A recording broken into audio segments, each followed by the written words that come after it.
Hello everyone, a warm welcome to my YouTube channel Itihas the history. तो आज शुरू करते हैं कल के रिवीजन से। जल्दी जल्दी रिवाइज कर लेते हैं, फिर आगे के क्वेश्चन सॉल्व करते हैं। तो which large Harappan site is located in Haryana, तो उसका लैंग्वेज था राखीगढ़ी। और धौलावीरा गुजरात में है, आलमगीरपुर यूपी में है, कालीबंगन राजस्थान में है। ओके, और अभी ये देख लेते हैं। तो वैदिक टेक्स्ट लिखे गए थे 15 to 500 BC, 1500 to 500 BC। Sangam literature 3rd century BC। Prakrit as lingua franca means common language in 4th century AD, and Sanskrit became as a state language between 300 BC to 600 AD। तो BC जो होता है ना, तो ये एक zero मान लीजिए, क्रिश्चियन एरा जो सब मानते हैं।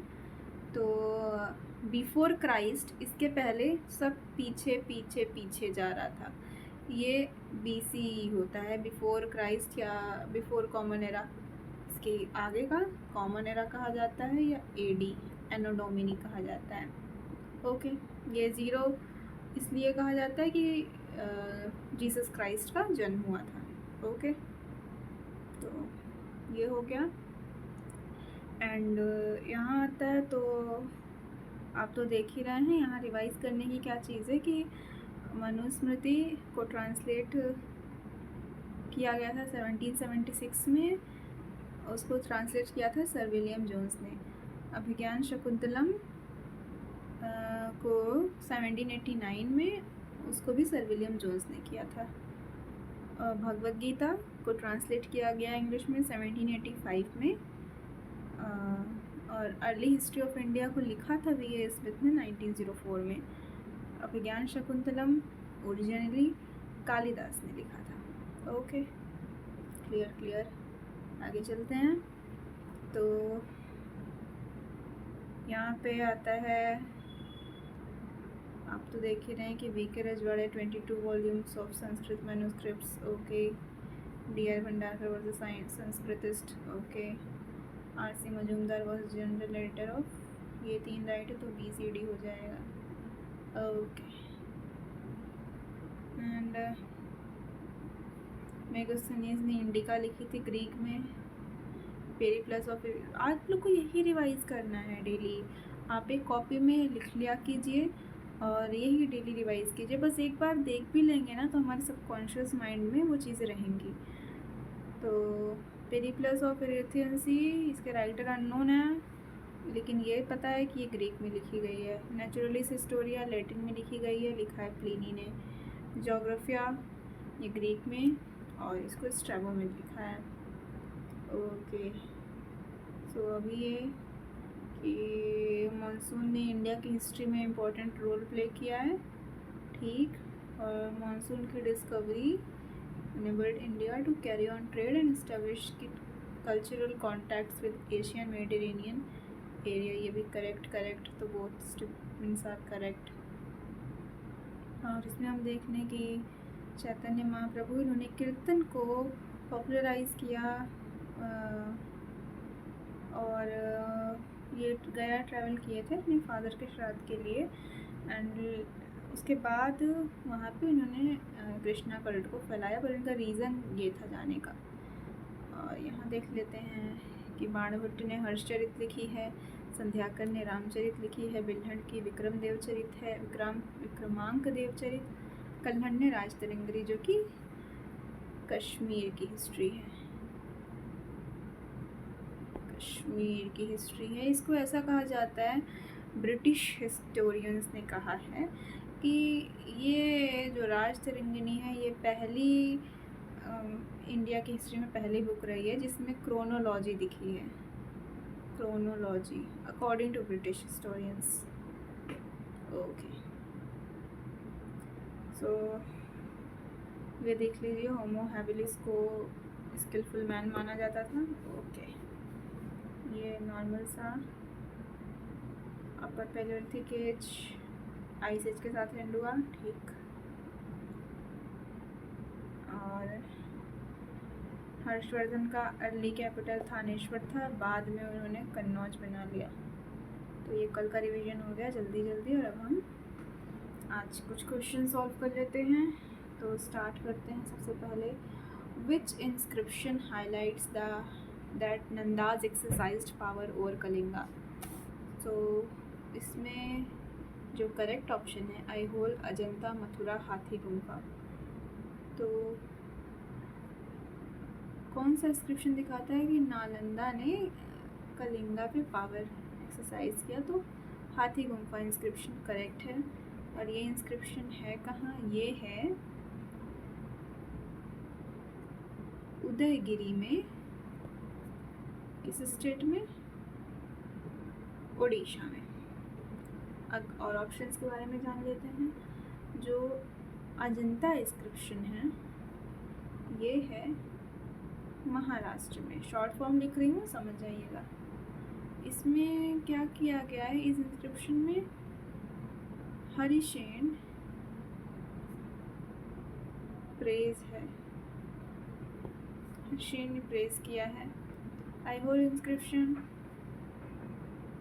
ये कर्नाटक में है। शॉर्ट फॉर्म लिख रही हूँ गाइस। और इसमें पुलकेशिन किंग का कॉन्क्वेस्ट। वन वर्ड याद रखो, समझ जाओ, बाकी एग्जाम में ना अपना माइंड खुद ही याद दिला देगा।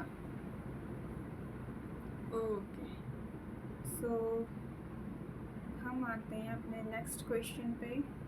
सो which of the following was a complex hunting system. तो कॉम्प्लेक्स हंटिंग सिस्टम जिसमें था वो एज आ जाता है neolithic age. Okay, good. Neolithic age के साथ ही एग्रीकल्चर स्टार्ट हुआ था। So next question,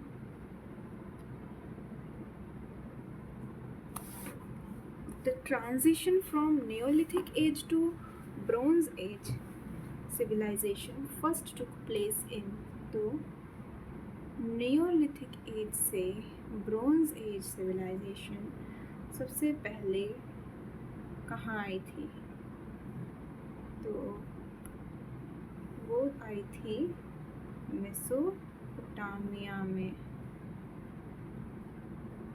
Mesopotamian civilisation में। Okay, next question is, kutumbin was equivalent to. कुटुम्बिन किसे कहा जाता था?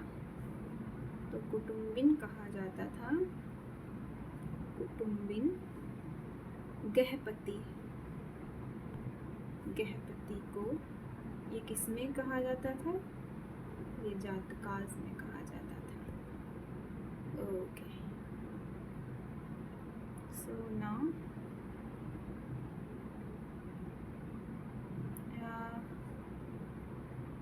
कौन सा ऐसा बुद्धिस्ट टेक्स्ट है? Buddhist text indicates that land were being granted to Brahmana donees by king. What were these lands called? तो बुद्धिस्ट टेक्स्ट में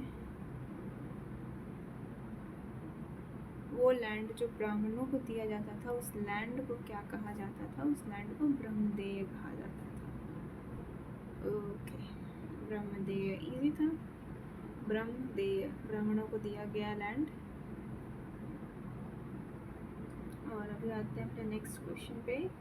so the most influential doctrine of 6th century BC was 6th century BC before Christ. आप समझ सकते हैं, before Christ, sorry,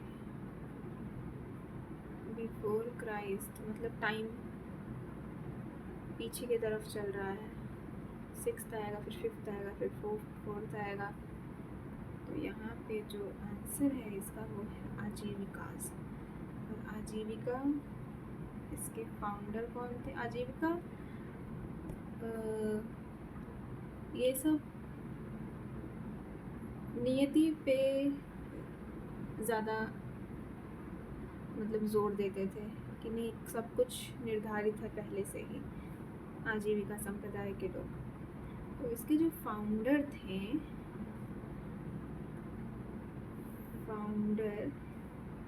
ये थे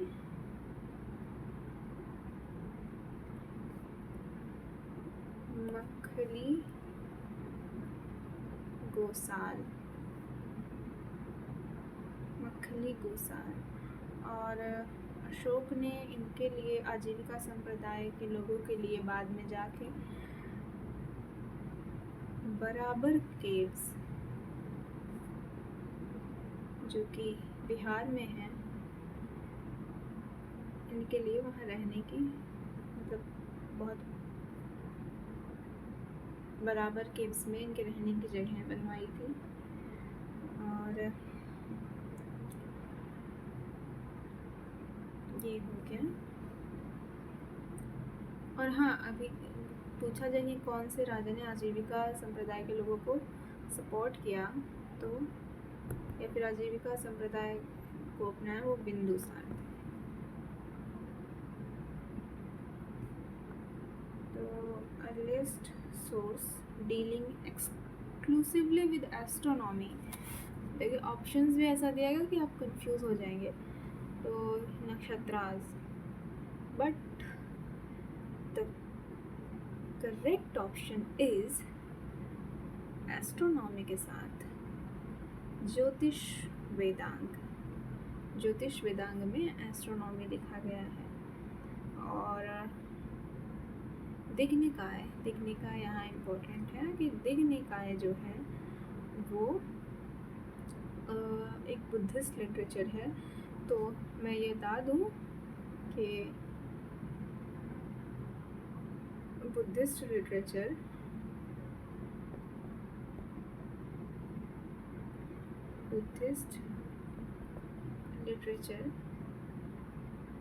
तीन है। तो सबसे जो अर्लीस्ट है वो है सुत्त पिटक, फिर विनय पिटक, ये जान जाइएगा, और यहाँ अभिधर्म पिटक। तो सुत्त पिटक में 5 निकाय हैं। पहला है दिग्निकाय, समझ रहे हैं, दिग्निकाय। फिर है मध्यम निकाय नहीं लिख रही हूँ, और संयुक्त निकाय,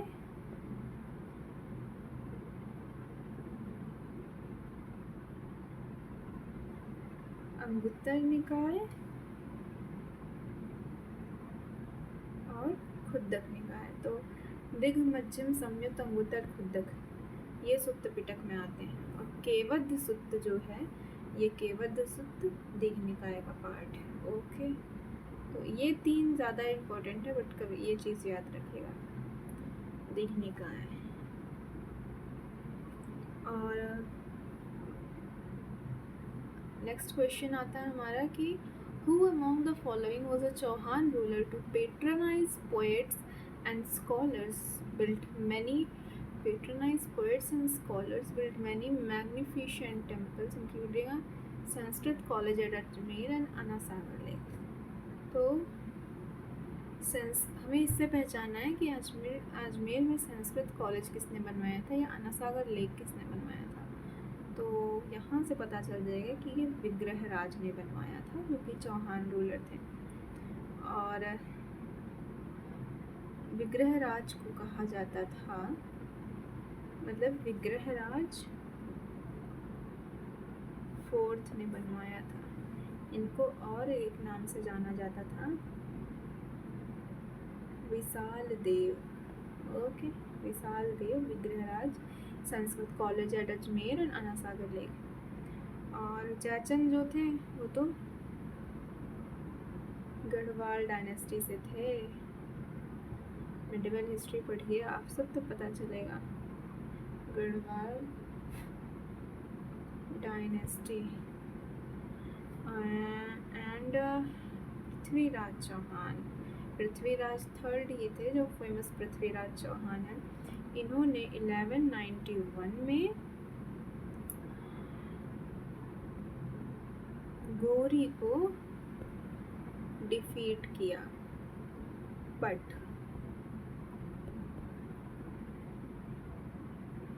1192 में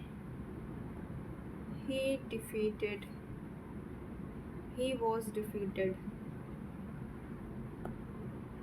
by मोहम्मद गौरी। और किस बैटल में, ये भी याद रखना है, बैटल ऑफ तराइन में। Okay okay, so next question, Sondhar क्या था? सोंधर, तो सोंधर कहते हैं एग्रीकल्चरल लोन्स को, और किसने इंट्रोड्यूस किया था? मोहम्मद बिन तुगलक ने। लिख रही हूँ शॉर्ट फॉर्म, ध्यान रखिएगा। तो सोंधर इंट्रोड्यूस किया था। इसके अंदर क्या था कि एग्रीकल्चरल लोन्स दिए जाते थे टू डिग वेल्स, जिससे कि वो इरिगेशन ईजिली कर सकें, और to buy seeds and implements. ये सब आप अपनी कॉपीज़ में नोट करते रहिए तो ज़्यादा अच्छा रहेगा। सोंधर मोहम्मद बिन तुगलक ने इंट्रोड्यूस किया था agricultural loans to dig wells, to buy seed and implements. Okay, and आज के लास्ट क्वेश्चन की तरफ बढ़ते हैं। Who sent Kashmir shawl as a present to the Chinese emperor? Kashmir shawl Chinese emperor को किसने गिफ्ट की थी? सो चाइनीज़ एम्परर को कश्मीर शॉल गिफ्ट की थी मोहम्मद बिन तुगलक ने। मोहम्मद बिन तुगलक, और इनका एक बार रेन भी याद कर लेते हैं, 1325 to 51, 1351। सो ये याद रखने। और कश्मीर शॉल के बारे में एक और इम्पोर्टेंट बात है कि कश्मीर शॉल को अकबर ने क्या कहा था? अकबर ने कश्मीर शॉल को बोला था